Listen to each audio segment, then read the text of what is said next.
Hey guys and Joyce! Welcome to Joyceful Life Family Diaries. Join me as I share our family moments, mommy adventure, and touch of beauty and real life here in Oman. Because every day can be joyful when it's shared with love. Ngayong araw, papasyal namin ang mga bata dito sa isa sa mga gagandang park dito sa Oman. Napakaganda sa park na ito dahil bukod sa malawak, talagang makakapag-ikot-ikot ang mga bata. Nakita niyo naman si Zoe, nag-enjoy talaga siya magbisikleta. Buti na lang, natuto na siyang mag-bike nung nasa Pilipinas pa lang kami. Isa sa gusto ko sa park na ito, sobrang dami ng puno, kaya talagang mag-i-enjoy ka. Busog na busog ang mga mata mo sa ganda ng tanawin.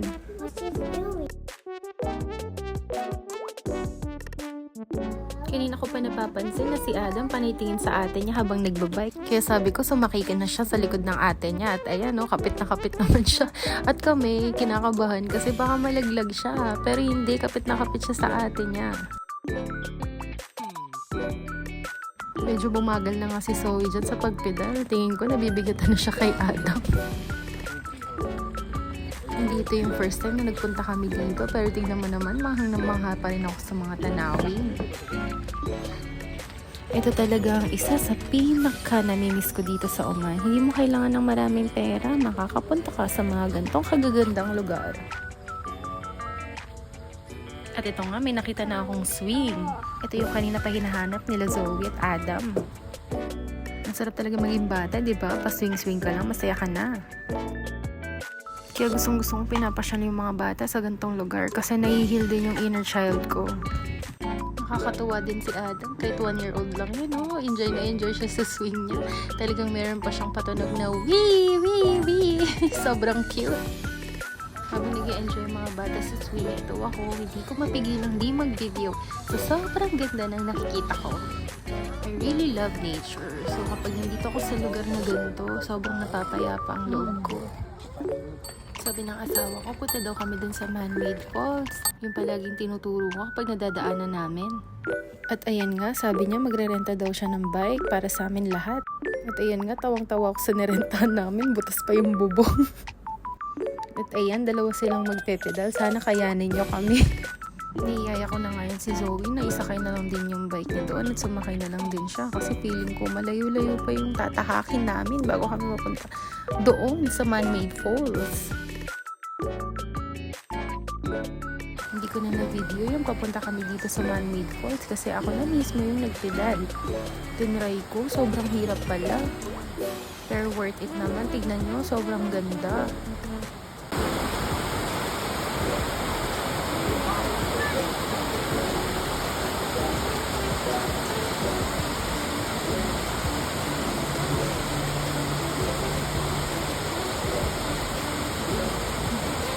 Namamangha talaga ako dito kapag nandun kami sa main road. Kitang-kita mo talaga tong falls na to. Kaya talagang naku-curious ako kung ano itsura nito sa malapitan.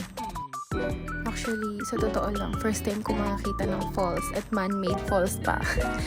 Hopefully soon, makakita ako ng totoong falls. Kundi man dito sa Oman, syempre sa Pilipinas din.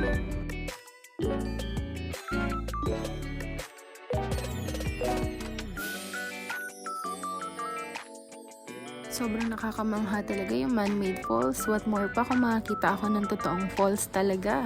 At na-excite ako sa araw na yun.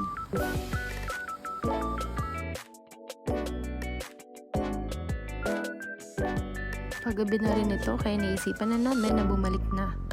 Medyo malayo-layo pa yung ibabike namin. At medyo nagiging malamok na din. Buti na lang, naglagay ako ng off-lotion sa mga bata. Mapuno rin kasi kaya hindi talaga maiwasan na malamok.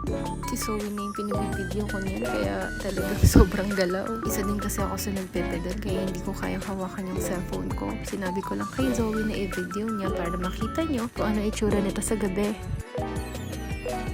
And that's it for today. Salamat sa pagsama. See you tomorrow. Bye-bye!